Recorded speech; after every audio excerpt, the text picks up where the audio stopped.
Farm for Profit Podcast. Take a listen, have a blast. Farm for Profit Podcast. Learn about farming while having a laugh. Farm for Profit Podcast. What a fun day. Second day, Farm Progress Show. Third day. Wow, this show's gone so fast. Yep. Third day at the Farm Progress Show, 2023, sitting in the John Deere booth. And this is an impromptu interview. This is going to be fun for, I think, everybody involved to explore and learn more about Farm for Profit, because we're going to introduce ourselves here to Tim as well as getting to know who Tim Marks is. Welcome to the podcast. Yeah, thanks for having me on. It's a lot of fun. So let's start off. Let's go baseline. How do you introduce yourself to somebody if you walk up to them? Well, we're YouTube influencers, and we're dedicated to compact tractors. So we don't really fit into the Farm Progress Show overall, right? But we do sort of. We focus more on the rural lifestyle individual. Yeah. Maybe someone with 2 to 10 acres. Perhaps they don't have the energy they had when they were a young kid, and they still want to do the same DIY projects they did before.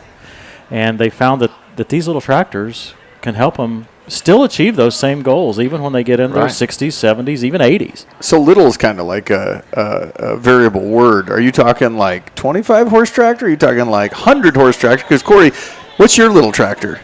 I got a 5085M John Deere. Okay. And so it's 85 horse. 85 horse. Yeah. So is that a compact tractor? No, that's not a compact tractor. You lose. It seems small to me. What is the largest horsepower a compact tractor can be?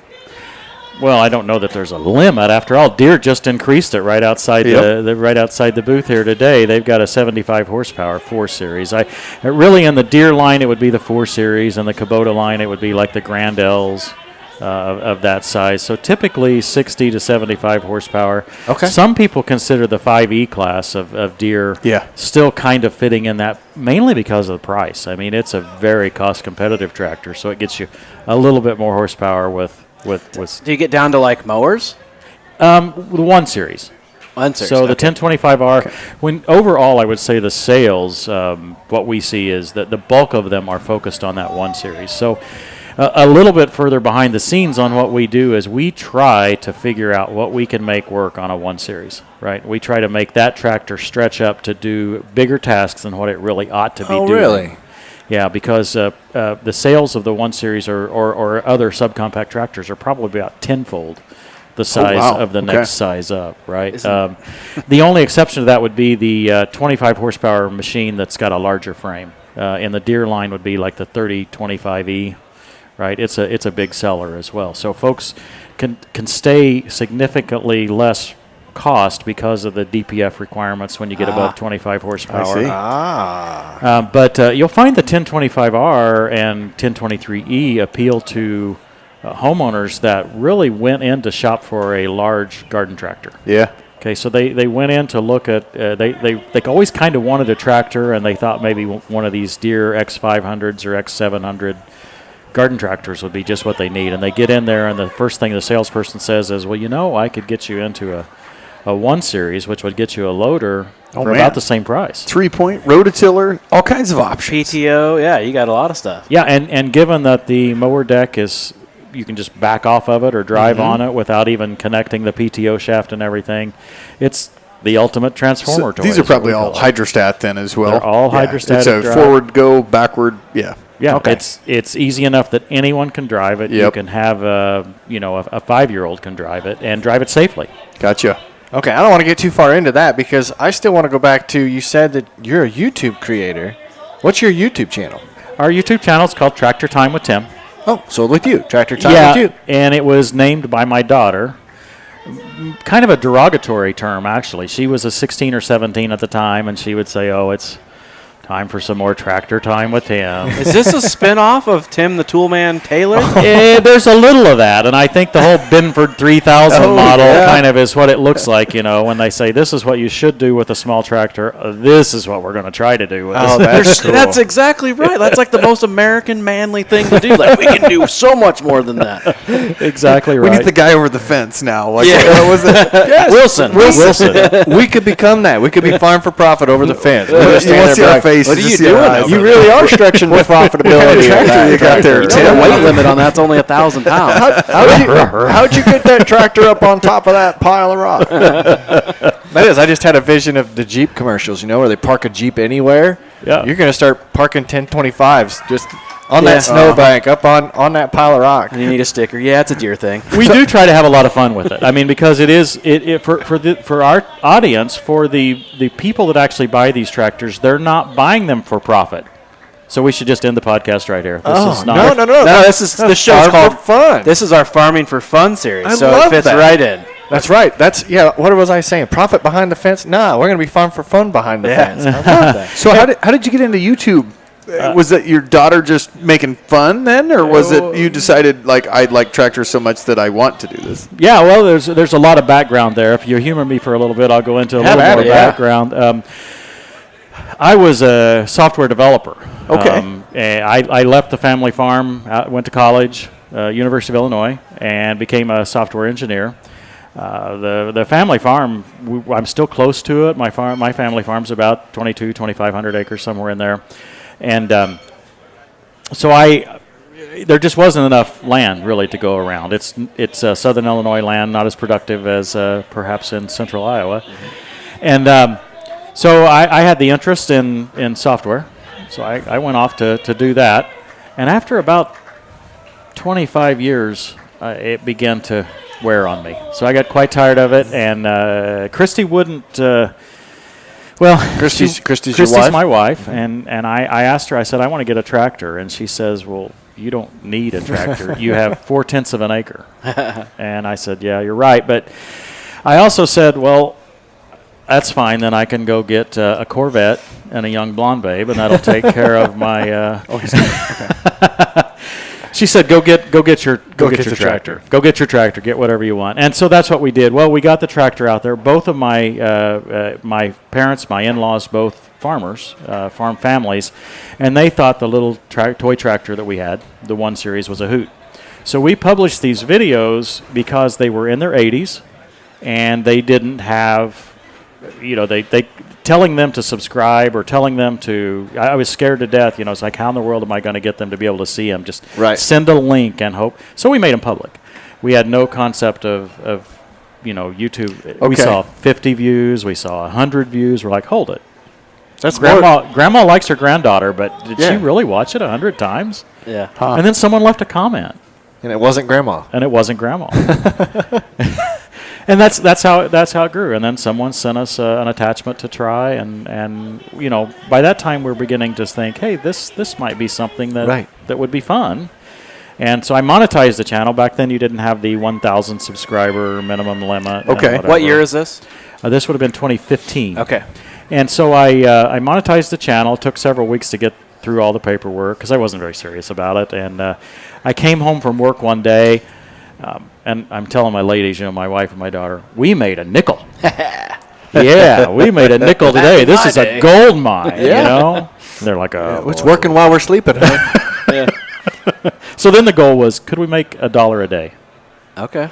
Right? Could we make the tractor payment? Okay. And so honestly, if we'd had the YouTube 1,000 subscriber limit, even though I probably never made but $25, $30 before I got 1,000 subscribers, I don't think I would have had the motivation. You would have kept going. Right, I got you. But now it was a goal, $1 a day. Yeah. Still fun to do it, but now you had that extra incentive. Yeah, I mean, it wasn't like paying for the cameras or the effort. The hourly return was We know that. We know how that feels. Yes. And people really enjoyed it, and they enjoyed seeing the family aspect. It was my daughter and I at the time that did all the work, and she had this attitude of, oh, Dad, typical teenage girl. And so, I haven't seen your video. What do you do on the video? Do you just talk about the tractor and the features, or do you do cool stuff with it and jump it off of bridges, or like what do you do? Well, you don't get to 1,000 episodes without having a lot of variety. You're going to run out of content, right? And we keep thinking we'll run out of content, but we don't. I mean, there's always something different to be done. So we focus on projects. Back then, it was projects right there at our house. And then when we ran out of projects at our house, which, again, 4/10 of an acre, I thought, could I dig up the yard and move over here? Uh-huh. But then the neighbors, right? So we went to all the neighbors, begging them, hey, I see a stump in your backyard. Can we dig it out? Hey, here's some brush. Can I do that? Hey, can I mow your yard? I deliver sweet corn to the neighbors, because we were growing sweet corn. And the neighbors began to get a kick out of it too, and then it was friends at the church, and we got going. And after we got more proficient at it, we started a little business, a side hustle of sorts, where we did, tractor work in the evenings, and that became one of the driving forces as other people were able to see that you could make some money with these little tractors, at least make enough to make the payment and to buy you another attachment once in a while and keep your little fetish going, right? So, I see. I could just imagine. He's probably got the most manicured neighborhood out of all neighborhoods in his town because he needs to make the content. He's got his straight lines going all across everybody's front yard. Yeah, except for my own yard because it's just piles of dirt and holes. And it's like a big sandbox. Like when you're a kid, you play with those little excavator toys. Like you're just a big kid. Tanner, you need to get your neighborhood to buy now a subcompact. Yeah, because we've got a zero turn that we share. His whole neighborhood shares. They put a coalition together and they share a tractor. Which I don't know if I recommend that to a lot of people because if one of your neighbors gets divorced, it makes it an interesting neighborhood conversation about who's staying in the house and who's going to stay part of the mower. Let's don't go there. So we maybe we'll hold back on that compact tractor. Okay. Do you have like a marriage counseling arm? We should. Farm for Profit? We should. Farm for marriage. There you go. Yeah. Well, that might actually just be people looking up plat book names. It's just marriage and farming. There you go. That's funny. I want to know, does would the 1025 lift all three of us in the bucket?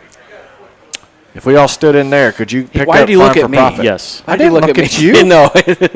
Yes, I could lift all three of you to full height. That would be all I could do. I'd have to have rear ballast. Yeah, I'm a little counterweight. I was going to say, about 500, 550 pounds to full height. We'll put Corey as the counterweight. Yeah. We'll put Rachel, Dave, and I in the bucket. There you go. Fair enough. There you go. So, but meanwhile, we have another 1025R that we've souped up, I guess you could say. Yeah, we've added a turbocharger. Wow. Whoa. So we've got, it's typically 18 PTO horsepower, and ours is 32 On a dyno? on a dyno. Okay. Yeah, again, we got regular PTO, so we went to an old M&W dyno, the old traditional oil-based dynos, and then we upgraded the hydraulic pump. So instead of 3.5 gallons per minute for the implement, we have up to 9 gallons per minute.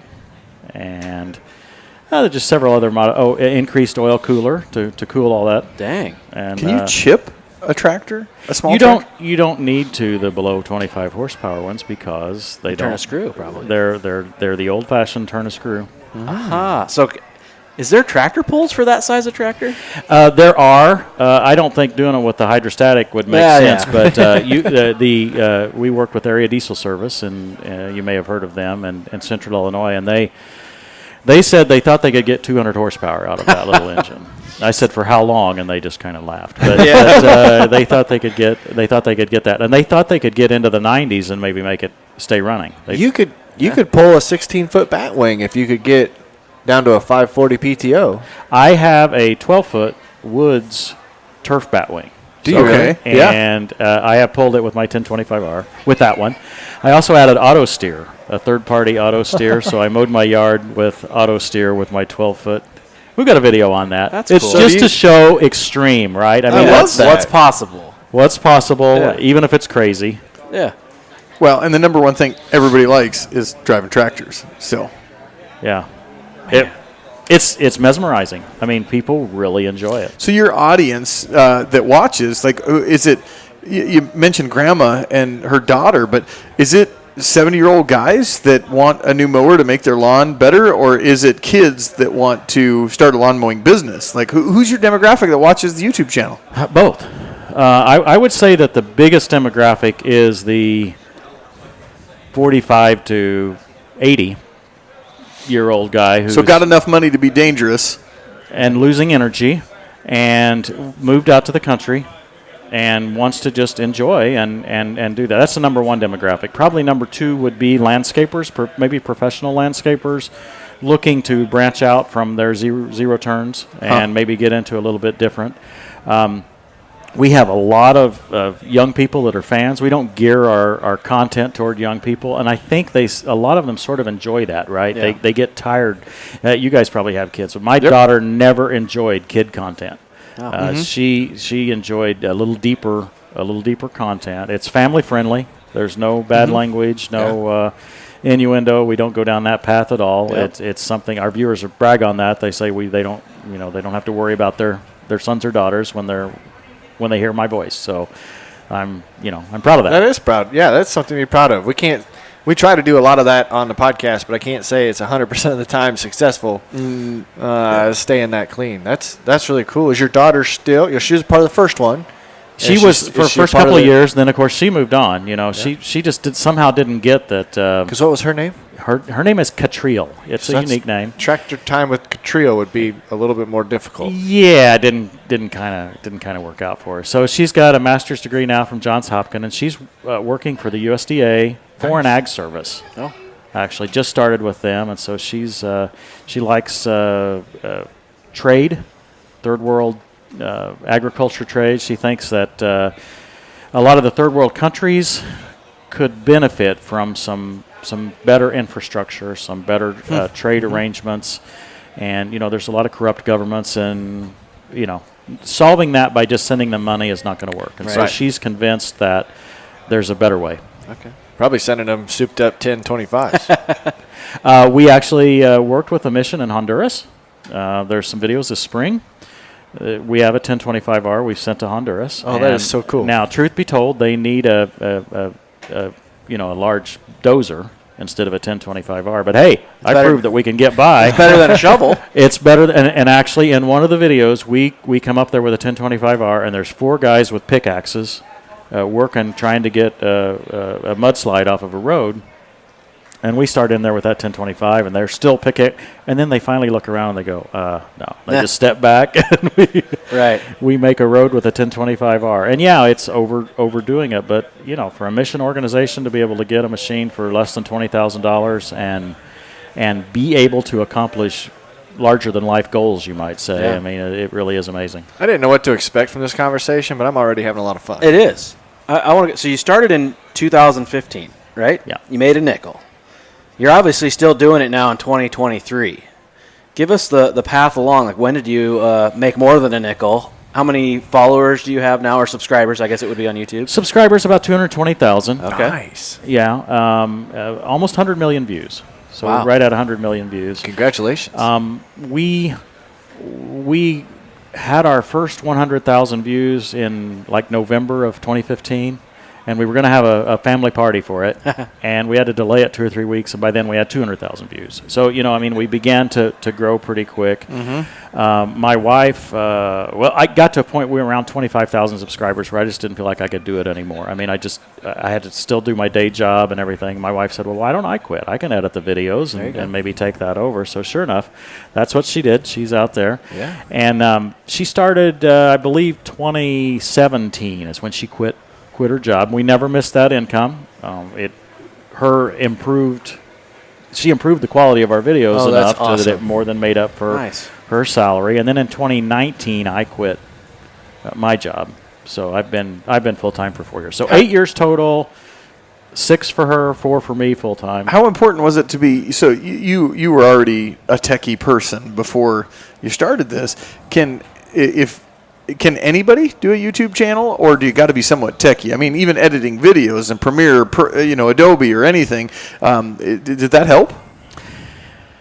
Yes, there's no question that my tech background helped at the time, but it's also got a lot easier. Okay. Probably the number one skill is dogged persistence, right? I mean, consistency. especially nowadays, it's more so. Now, it's much more competitive than when I started. Yeah. When I started, I had several things that I looked for before I bought my 1025R, and I wanted to see them on YouTube, and they didn't exist, right? So I could say I need to see something. How does it handle this tiller? Can it really handle the tiller? And I want to see close up. What does the seed bed look like after the tiller?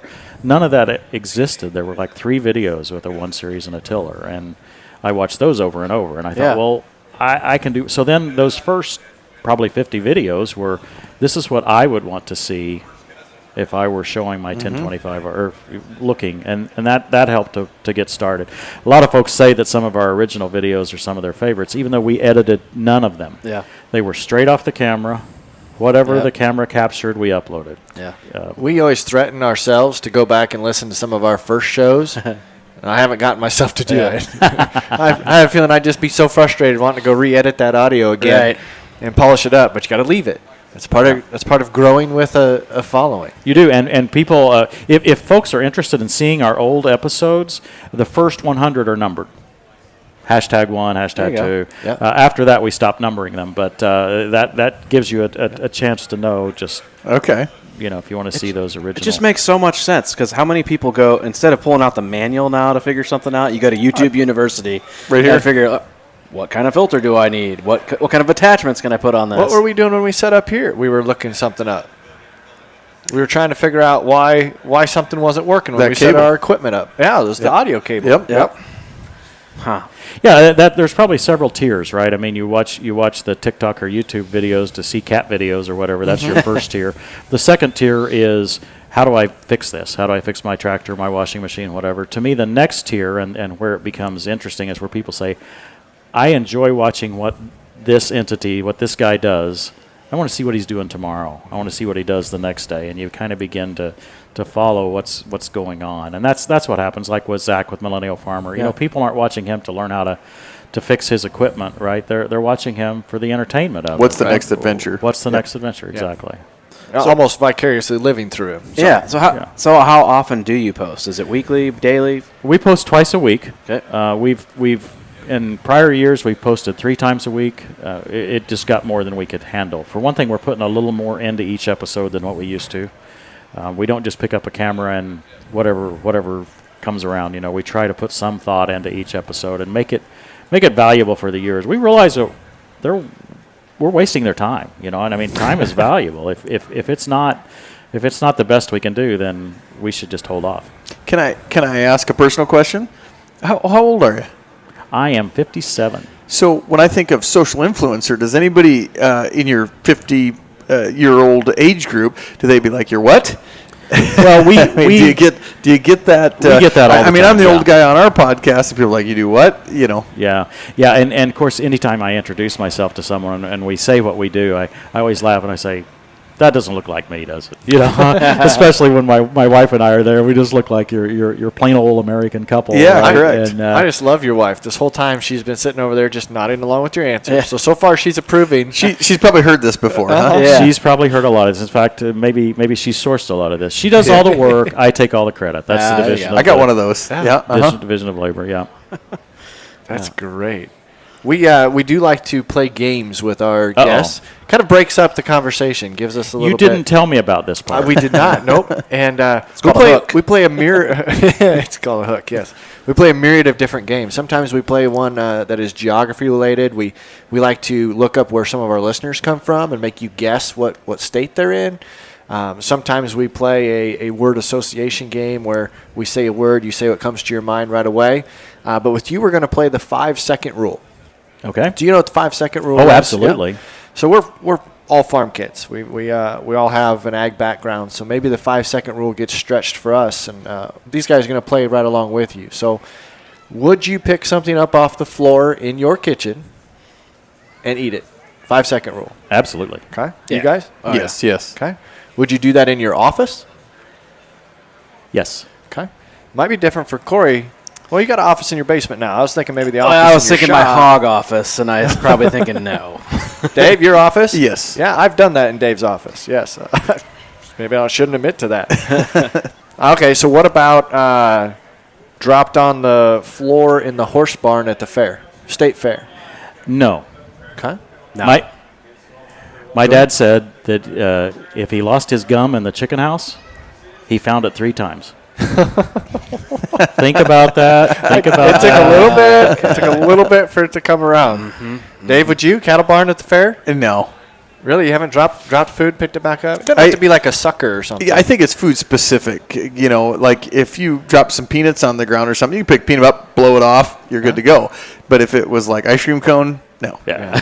Because I've done it Snicker too. bar. I've done it too where I've been eating my sandwich and then I look down at my fingers and go, Oh, well, I might not eat the last bite. I'll eat the rest of the sandwich, but I'm not. Well, my fingers just left that mark on the bread itself. But I'm not that hungry. sometimes I get that way. Sometimes I get really hungry. The other one I think it's going to be a no-brainer, but a public restroom. Oh. I don't think I can do that. I don't even like keeping my shoes on after I go into a public restroom. No. I dealt with it at my Airbnb this morning. I dropped it and I had that momentary. Nah. At least you're in an Airbnb and you're not Yeah. you're not in the hotel that we were in. Oh my gosh, that is a We cultural all experience. had surprises in our hotel. We all like, hey, you should look up here on top of the deal. Like, what do you got? And we're sending each other half-smoked pictures. cigarettes. I had a full smoke. Did you look behind your TV? Did you look? Yes. Tanner had a sucker and a fruit cup. I did not eat them. Why Decatur, Illinois? You know, I I mean, don't know. It's special though. I'll tell you what. So as we get back into, Hold on, I want two more. What? Oh, I thought you I flipped said, two more. Oh, I thought you said that was your last one. It was in that category because now imagine this desk right here. Oh. I'm a banker by profession. So if you had money on the desk and you dropped it on that pile of money, would you still eat it?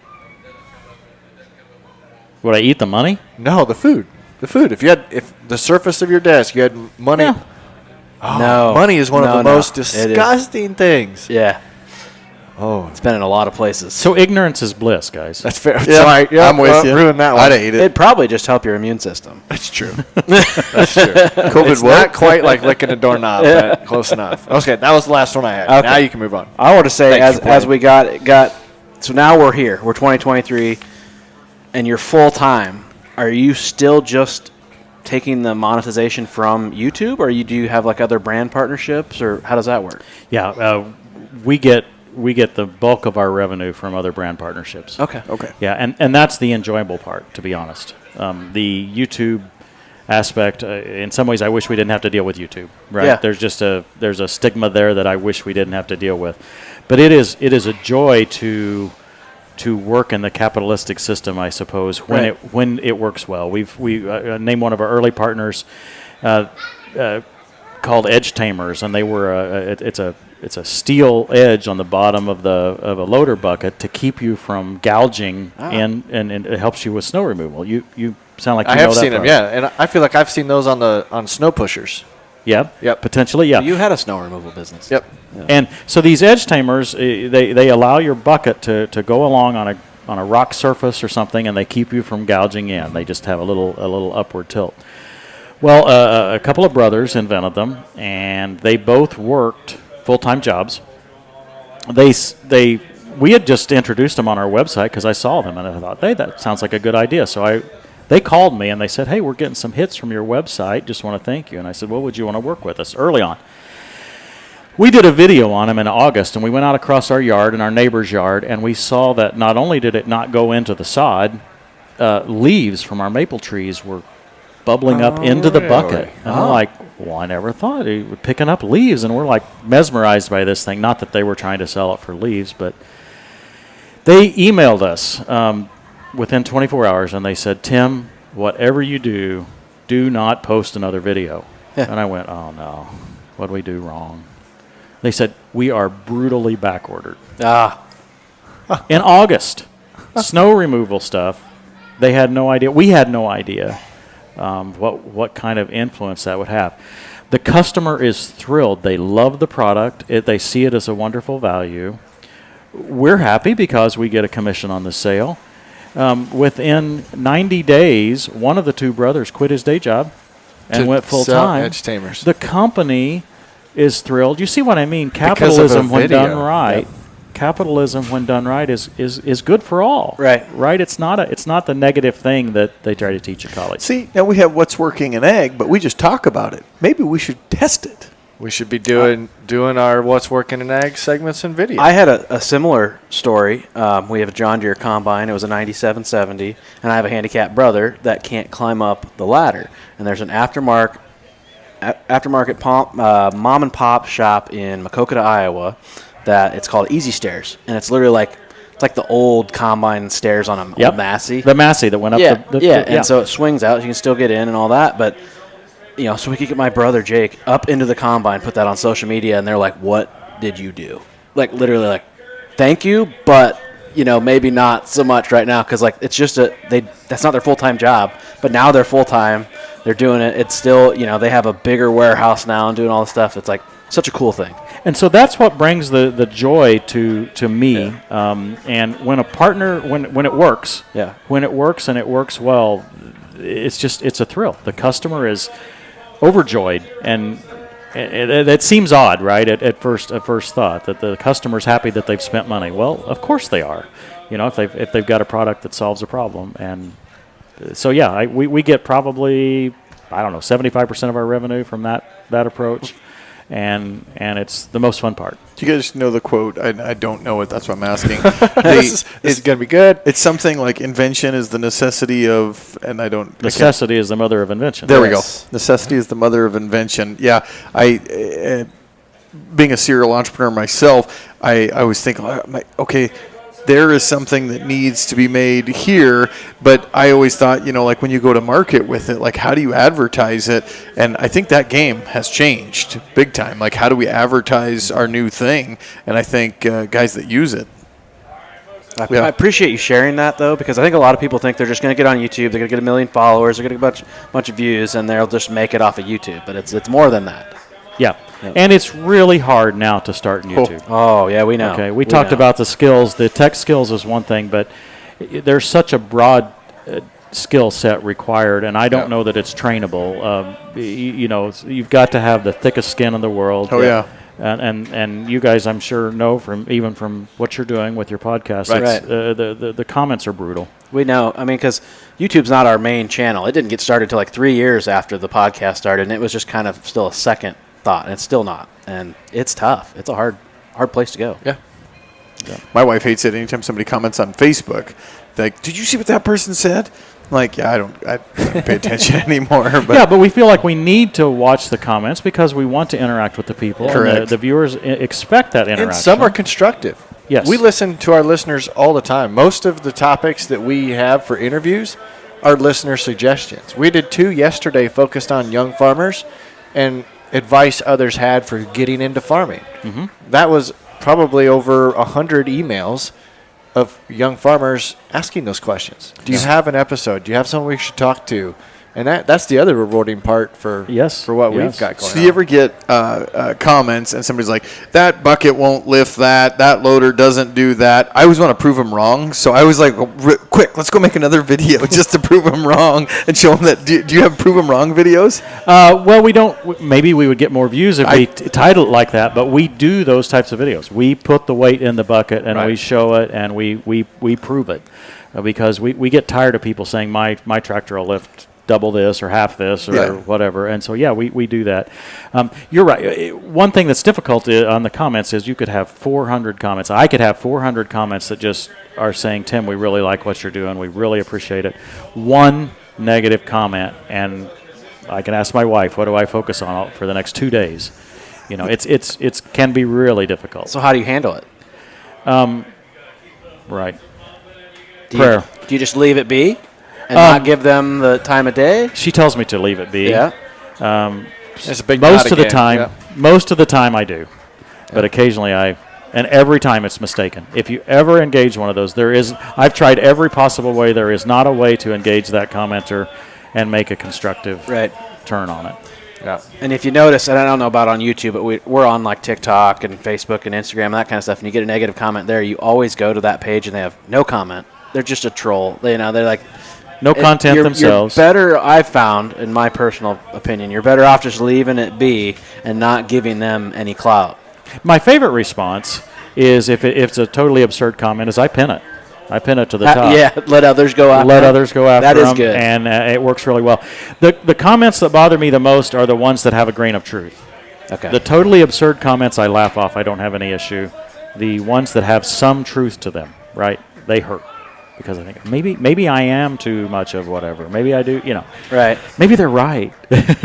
But you're never going to convince somebody on any social platform, internet, like, hey, argue with me why your president's better. Oh, you convinced me that he was. It's not going to happen. No, you're not going to convince anybody, and it's a time suck. It really is. Yep. Just a time suck and a waste. But so I want to know why you started with a compact tractor and not a skid loader. 4/10 of an acre. And besides, I wanted a John Deere tractor. That's what my family had. John Deere makes skid loaders and smaller ones. Yeah, but they're yellow. Yeah. Hey, I mean, you are correct. I grew up on a farm, Yeah. and I wanted a tractor. And even though I knew, 3-point hitch, PTO, loader, I was like, wow, this is just like the one on the family farm that I remember. The old Olivers that I had, that I started on as a kid. Does your wife? I picture her sitting there editing video as I'm looking at her, and she's like, "Ooh, here's some good audio." She thinks my tractor's sexy. Do you have any videos with that? I don't think so. No, She says, Tim, there's too much tractor in my day.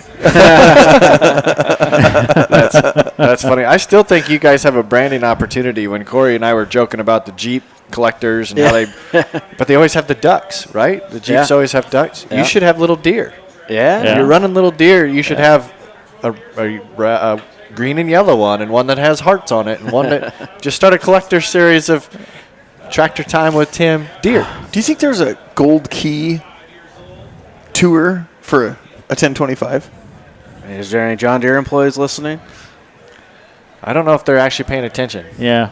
I know there's gold keys for sprayers. I know there's gold keys for big tractors and combines. Well, is this? I don't think there's a gold key system. There may be, but I can tell you that there are 2 videos from the Augusta plant showing you exactly how they're made. Deere was very gracious and let us show a significant amount of detail, and they were quite open with even the sourcing of the parts. Some of the questions are about where the parts are sourced. Well, we just said, well, where did that come from? Where did the ROPS come from? Yeah. Where did the seat come from? Where did this come So from? you have the gold key tour. It's We just on have YouTube. it. Yeah. Yeah, we just got a confirmation in the crowd that there's not currently Gold Key tours. Well, unlike the larger stuff, right? The combines are all built to order, Yep. right? As soon as you order, you get a serial number essentially, but the little tractors are still they're made for inventory, right? Okay. So they're not all made to. There's really no need for the smallest ones to be made. Anything below, say, a 5, to be made to order because they're so similar. Unless you order it with the Tractor Time with Tim turbo, oil pump, and oil cooler. Do any of your combines or tractors that you've bought, do they come with a tag made for Hillebo Family Farms? I have not had that, no. Because, so I used to be a firefighter, and it was always custom made for Ames Fire Department. You should a custom made Yep. Tractor Time with Tim. Yep. We have a dealer partnership with 21st Century in Colorado, and actually we've discussed having a Tractor Time with Tim edition tractor. The Turbo C would be a big fit for them in the high elevations. Oh, yeah. The 1025R, for example, is not a very good tractor at 9,000 feet. And we actually show it. We go to 9,000 feet, and it sputters, and it doesn't work very well. So, yeah, our Turbo Kit would be a Good tremendous ad for them, just to even get the 25 horsepower, not add-on, yeah. So back to it's a Jeep thing. You know how that people have the stick families in the back window? You can have all your tractors in the back window. Like that's your tractor family. Well, all we're doing is creating more work for you with these ideas. So. Yeah. Well, you can lend me some money and we can get started. That's right. He does That's do right. that. Yeah, I'm going to give a lot of money on inventory of stickers. Yeah, there you go. Yeah. There you go. Well, this has been a lot of fun for something that we didn't plan on doing, and we appreciate your willingness to chat, and I hope we connect more at other trade shows. Well, I think there's many other things we could talk about, right? I mean, from the marketing standpoint, what is the tractor market like? Yeah. At this point, the division from large ag to compact ag is just totally diverged at this point. We're seeing large ag just go crazy, and small ag is not happening, right? I mean, we're seeing a big decline in sales. Same way with the land situation. There's it's difficult, at least in my area, to find a 10-acre property that you would want to build your forever home on. You know, it's easy to find a quarter acre surrounded by some other people. Yeah.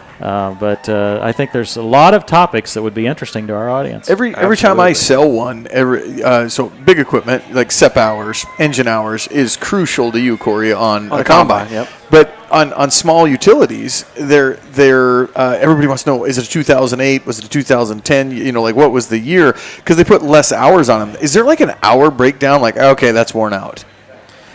Ours Tim's is, tractor.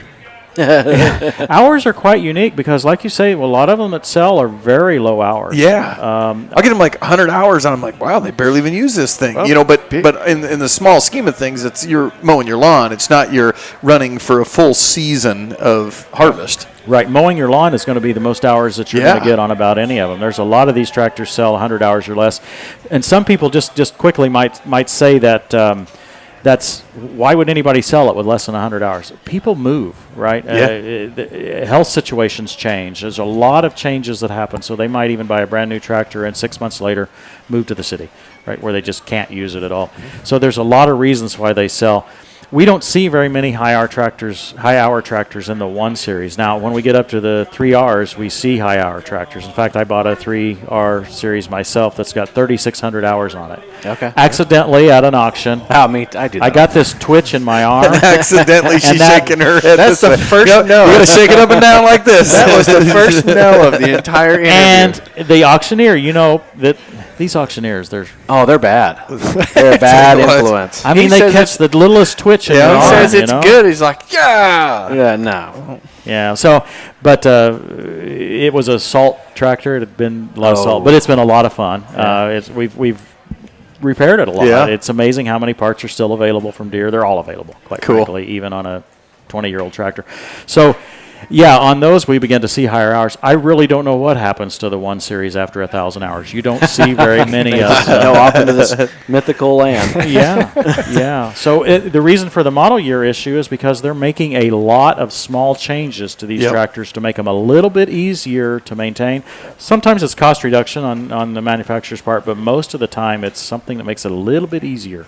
So that's why people are so sensitive to these model years, which is totally different than the large tractors, right? You don't really care whether it's, there's certain cutoffs, but beyond that, you don't care. What's your favorite feature of a compact tractor? The transformer aspect, the ability to go from backhoe to mowing your yard in 10 minutes or less. It's a universal machine, only it really does all those different projects pretty well, unlike I don't know. I'll just say a shopsmith, right? I mean, a shopsmith takes so long to convert between its many functions that it doesn't work very well. Well, the subcompact is perfect at that, but mainly the Deere, quite frankly. The others, most of the other brands are not quite as quick to convert. So are you tracking values of these at all as well, or? Yeah. So we're seeing that the new prices are skyrocketing, and the used prices are plummeting. So I have always recommended people to buy the new tractor until 2023 here, and as of early 2023, I've been tracking via the same tools you use, TractorZoom.com and Iron Comps in the back end. That the used prices have declined enough that I think used is a compelling place now to look. Before it really wasn't because the 0% financing from the manufacturers just. COVID hit so many people where they were staying inside. Everybody wanted their own oasis, their own get out and do something, back with the land type deal. So I had a lot of people buy small chunks of farmland. Well, now we need a small compact utility tractor of some sort. And they did that. And now I think maybe society is getting back to being busy again. And as we get back to being busy, then we might see more of those flood the markets. So if you're looking for a small tractor, I would recommend that you begin to look at the used market. More so now than before. Now, if you're a first-time buyer, there's still value in the new tractor because your dealer can help you provide a lot of benefit for you. But if you're experienced in the tractor world at all, don't hesitate for these used machines. They seem to they don't wear out quickly. Yeah. Even the 1 Series. Yeah, that's good. Can you get a loan? Can I get a loan? I mean, there's zero financing on the new ones probably. No, you can. Yeah, it's just a small loan. It's a micro loan. There's going to be certain banks that won't make a loan that small just due to their cost structure. Yep. They'll put a floor for the minimum size of a loan, but you can do that. HELOC. Yeah. One big warning here, one huge warning for these small tractors is if you're buying a used one, make sure you check with your local Deere dealer or manufacturer dealer to make sure it's not under loan because there's a lot of people that just unfortunately try to get off from underneath of it. They sell their tractor and don't pay off the loan. Right. So that's a number one thing to be aware of. It's one phone call. Your dealer will tell you whether there's a lien on it. Yep. Get the serial number, and I like this guy. You do. I like him a What lot. about? I got one more here. What about series? Like, so on my 5085, that's not a compact tractor. There was an E series and an M series. Is there different levels at different horsepowers? yes, there's the EMR concept all the way across the small tractors as well. And not every model, not every series, 1, 2, 3, 4, not everyone has E, M, and R. Okay. And they mean different things at different levels, right? Like a 5E tractor has almost as many features as a 4R tractor. It just jumps a lot, right? Okay. Whereas they're just different at every level. But typically, the E series is still the economy. The M is some sort of a mid-range, and the R is the best, right? Right. Nice. And what's yours? I have 10 tractors. 10 tractors. So do you gravitate towards one? I series? love every bell and whistle Okay. imaginable. Okay, Yeah. so you want the R. I want the R if I can. Now I have a 5E because it's such a compelling value. Right. But I like the. He's got his own model. He's got the T, The T. the Tim tractor. And we actually have our own designation on our Johnny. Well, we call him Johnny, right? Yep. So it became from the beginning, and we call it Johnny X. And it's a 1038X. That's what we call it. Okay. 1038X. We say roughly 38 engine horsepower and X for I don't know. Extra, Beyond. Extra. Yeah. Absolutely. experimental, That's Yep. fair. extreme. See, the way I picked mine, because I went and looked at 5085Es and Ms, not a compact tractor, but I just stood behind them, and you could just see, and it's going to a farm application, not just a Rural acreage setting. rural acreage, right?